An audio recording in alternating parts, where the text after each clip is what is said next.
Supreme court کی جانب سے ایک فیصلہ آیا ہے جس کی وجہ سے سارے ملک میں ایک بڑی ہی یوں کہہ لیجیے اندوہناک ایک کیفیت برپا ہے۔ حضور علیہ الصلوۃ والسلام کی جو ختم نبوت کا معاملہ ہے یہ ہمارے ایمانوں کی اساس ہے، یہ بڑی دکھتی ہوئی رگ ہے، ایمان کی شہ رگ حیات ہے۔ پتہ نہیں ہمارے ملک میں ہر تھوڑے عرصے بعد چاہتے ہوئے یا نہ چاہتے ہوئے اس کو چھیڑ دیا جاتا ہے۔ ایک تو اتنے بڑے بڑے مناصب پر بیٹھنے والوں کا مطالعہ کتنا ہائی فائی ہونا چاہیے، ایک ایک لفظ کتنا تول کر بولنا چاہیے، ایک ایک فیصلہ اس کا کس حساسیت کے ساتھ ہونا چاہیے۔ ایک مرتبہ ایک ملاقات میں ایک جج صاحب ہمارے ملنے والوں میں سے، میں نے ان سے کہا کیا بات ہے، ہماری عدالتیں فیصلہ کرتی ہیں، ہم نے سنا تھا فیصلے بولتے ہیں، فیصلوں کی خوشبو ہوتی ہے، فیصلوں کے اثرات ہوتے ہیں۔ میں نے کہا یہاں تو فیصلے انصاف کے مطابق بولتے ہوئے نظر نہیں آتے، اس کی جو برکات ہم نے سنی تھی کہ انصاف پر مبنی فیصلے ہوتے ہیں تو معاشرے میں خوشبو اور برکت فیصلے کی پھیل جاتی ہے۔ میں نے کہا جج صاحب ایسا تو کچھ بھی نظر نہیں آتا، جب دیکھو تنازع چھڑ جاتا ہے، جب دیکھو تنازع چھڑ جاتا ہے، باندھنے اس کٹے کو جاتا ہے، کھولتا اس کو ہے۔ بھئی کیا تعلیم، کیا کس قسم کی تعلیم ہے، شعور کیسا ہے؟ تو یہ اساس ایمان ہے ختم نبوت کا معاملہ۔ قرآن مجید میں آتا ہے ما کان محمد ابا احد من رجالکم ولکن رسول اللہ وخاتم النبیین۔ حضور نے فرمایا انا خاتم النبیین لا نبی بعدی، میں نبیوں میں آخری نبی، آخری نبی اس اعتبار سے ہے کہ آئے سب سے آخر میں ہے، آئے سب سے آخر میں ہے، لیکن ہمارا ایمان ہے، روایات سے پتہ چلتا ہے حضور نے ارشاد فرمایا کنت نبی وآدم بین الماء والطین، ارے میں تمہیں بتاؤں میں نبی بنا دیا گیا تھا، آدم ابھی بنے بھی نہیں تھے، پانی اور مٹی کے درمیان تھے۔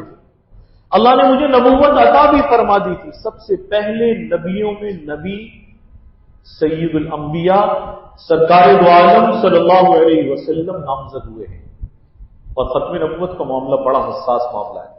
اتنا حساس تھا کہ آپ اپنی حیات طیبہ میں فرما چکے تھے دیکھو میں آخری نبی ہوں، میرے بعد کوئی نبی نہیں آئے گا، ہاں بڑے بڑے دجال اور کذاب آئیں گے۔ سو آئے، حضور کے بعد آئے، ایک نے دعوی نبوت کیا، اس سے پوچھا گیا اب تو اللہ کے نبی کامل و مکمل شریعت دے گئے ہیں، یہ جو دروازہ بند کیا گیا ہے وہ شریعت اسلامیہ میں نقب لگانے کے لیے جو دروازہ کھلا رہ سکتا تھا اسے بند کر دیا گیا ہے۔ اب جو نبوت کا جھوٹا دعویٰ کرے گا وہ صرف اس لیے کرے گا کہ اس دین میں کہیں نقب لگانا ہوگا۔ مرزا غلام احمد قادیانی آیا، ہندوستان میں انگریز کا زمانہ تھا، تو انگریز کو ضرورت تھی کہ جہاد کا فتویٰ ختم کرایا جائے، اور مسلمان مسلسل صوبوں اور ریاستوں سے حملے کر رہے تھے، ایک تحریک چلی ہوئی تھی، اور وہ جانتے تھے کہ یہ ظاہر ہے استعمار کی قوت ہے، ہمارے ملک پر قبضہ کیا ہے، ہمیں اس سے جہاد کرنا چاہیے۔ اب ضرورت اس بات کی تھی کہ کوئی بلند فتویٰ ایسا آئے جو یہ کہے کہ جہاد کا حکم منسوخ ہو گیا، اب یہ کوئی جھوٹا نبی کام کر سکتا تھا، اس سے کھڑا کیا گیا انگریز کی خدمت کے لیے، خود کاشتہ پودا۔ چنانچہ کھڑا ہوا اور اس نے فتویٰ دیا کہ نہیں، انگریز کی حکومت تو ہندوستان پر رحمت الہیہ کی نشانی ہے، ان سے جہاد کرنا حلال نہیں ہے، حرام ہے۔ یاد رکھیے کہ دین کامل و مکمل ہے، قرآن مجید میں فرما دیا کہ الیوم اکملت لکم دینکم واتممت علیکم نعمتی ورضیت لکم الاسلام دینا، دین مکمل ہو چکا ہے، اب کسی نئے نبی کی اور نئے دین کی ضرورت نہیں ہے۔ قیامت تک آنے والے تمام زمانوں، تمام لوگوں، تمام اقوام، تمام مسائل کا حل اللہ نے اس دین میں رکھ دیا۔ کوئی آئے گا تو وہ اس دین میں خلل ہی پیدا کرے گا، اس کی خدمت ہرگز نہیں کرے گا۔ حتیٰ کہ حضرت عیسیٰ علیہ السلام بھی آئیں گے۔ بعض لوگ کہتے ہیں کہ جی ختم نبوت کا معنی تو سمجھ میں نہیں آتا، حضرت عیسیٰ علیہ السلام تو آئیں گے اور نبی کی حیثیت سے آئیں گے، وہ نبی اپنے زمانے میں تھے، اطاعت وہ بھی شریعت محمدیہ کی کریں گے، فیصلے ان کے زمانے میں بھی اسی شرع کے موافق ہوں گے۔ تو حضور کے بعد لوگوں نے دعویٰ کیا، اس ایک سے پوچھا گیا مدعی نبوت سے، جھوٹے مدعی نبوت سے، یہ بتاؤ کہ حضور کی شریعت میں اور تمہارے لائے ہوئے دین میں کیا فرق ہے؟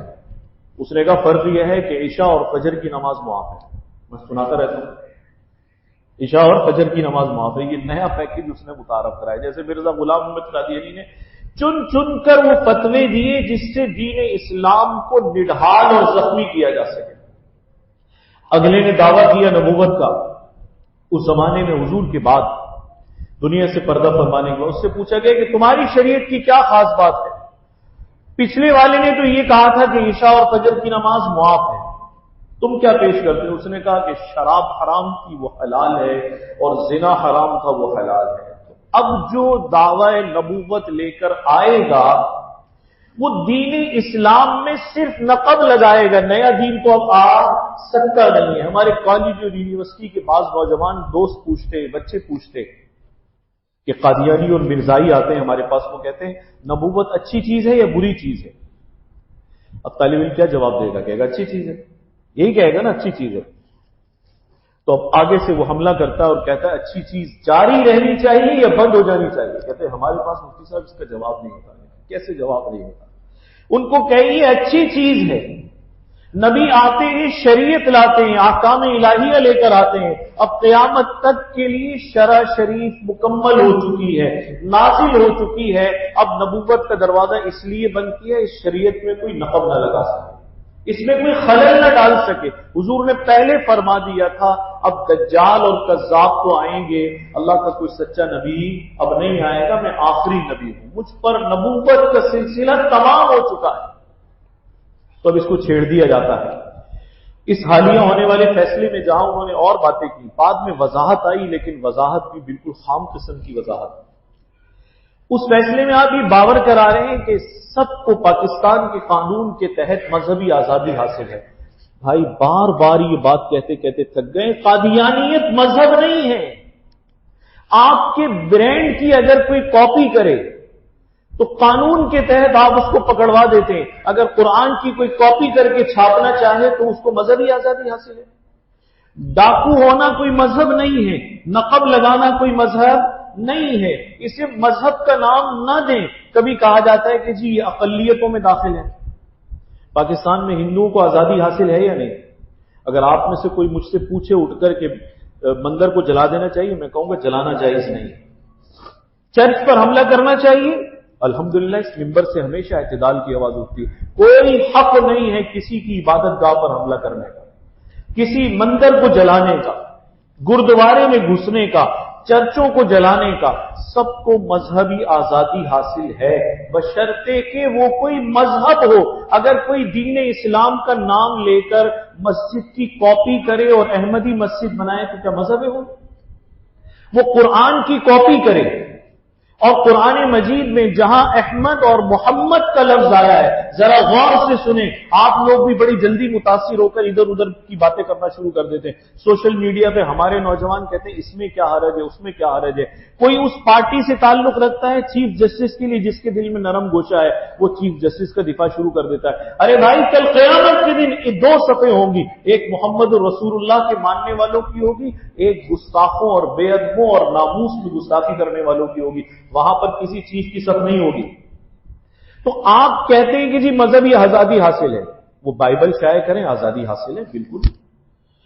وہ اپنی مذہبی کتاب شائع کرے، سکھ آزادی حاصل ہے. ہندو اپنی کتابیں شائع کرتے ہیں، نہیں ہوتی شائع، بازاروں میں موجود ہیں، دکانوں پر موجود ہیں. لیکن اگر کوئی مذہب سیدھا سیدھا اسلام کو نشانہ بنائے وہ مذہب ہوگا؟ مسئلہ یہ ہے کہ ایک محلے میں اور ایک شہر میں رہنے والوں کو شہری آزادی حاصل ہے. کیا ڈاکو کو بھی آزادی حاصل ہے؟ بولیے، ڈاکو کو آزادی حاصل ہے؟ آئین کیا اس کی بھی آزادی کا قائل ہے؟ کہ بھئی آپ دکان چلاتے ہیں، آپ نوکری کرتے ہیں، آپ رکشہ چلاتے ہیں، یہ بیچارہ محنت کرتا ہے، ڈاکہ ڈالتا ہے، تو اس کو بھی آزادی حاصل ہے. کیا کہہ رہے ہیں آپ؟ ہر شخص کو قانون کی حدود میں آزادی حاصل ہے. ایک مذہب نہیں ہے، آئین کی روح سے ڈاکہ ہے. اب وہ جہاں احمد اور محمد کا لفظ آتا ہے کیا آپ کوئی مسلمان گوارا کر سکتا ہے؟ ان کے نزدیک اس تمام مقامات پر جہاں نبی کا ذکر آیا ہے، احمد اور محمد کا نام آیا، اس سے مراد مرزا غلام احمد قادیانی ہے، کون قبول کر لے گا اس کو؟ صاحب کن بھول بھلیوں میں قوم کو ڈالا ہوا آپ نے؟ اب آپ آزادی کے نام پر اگر کہ ہر قسم کا لٹریچر شائع کیا جا سکتا ہے، نہیں کیا جا سکتا۔ ہمارے پاس اور کچھ بھی نہیں ہے، نمازیں ہمارے پاس مقبول نہیں ہے، روزے ہمارے ڈھیلے ڈالے ہیں، زکوٰۃ اور حج کا حال ہمارا پورا ہے، ایک ہی تو امید مغفرت ہے، وہ محمد رسول اللہ کا دامن رحمت ہے، خاتم النبیین کا۔ اس امت اس کے سوا تو کوئی آسرا ہی نہیں پاتی۔ تو یہ بڑی قابل مذمت بات ہے، یہ ایمانی مسئلہ ہے۔ یہ گئے گزرے دور میں بھی اس امت کا جو تعلق اپنے نبی کے ساتھ ہے وہ بڑا جذبات والا ہے، بڑا حساسیت والا ہے۔ آپ تشریح کریں، واضح لفظوں میں کریں، آپ کہیں جی مذہبی آزادی حاصل ہے، قادیانیت مذہب نہیں ہے، اس کا براہ راست وار دین اسلام پر ہے۔ کوئی مذہب ایسا بھی ہوتا ہے جو کسی دوسرے مذہب میں نقب لگانے کے لیے تیار ہو؟ وہ قرآن کے نام پر قرآن شائع کرے، وہ مسجد کے مقابلے پر مسجد بنائے۔ آپ ذرا یورپ میں جا کر تو دیکھیں وہ کس طرح کی ریشہ دمانیوں میں مصروف ہیں، اس لیے مصروف ہیں کہ وہاں انہیں شیلٹر گورنمنٹ کا حاصل ہے، وہاں انہیں شیلٹر حاصل ہے۔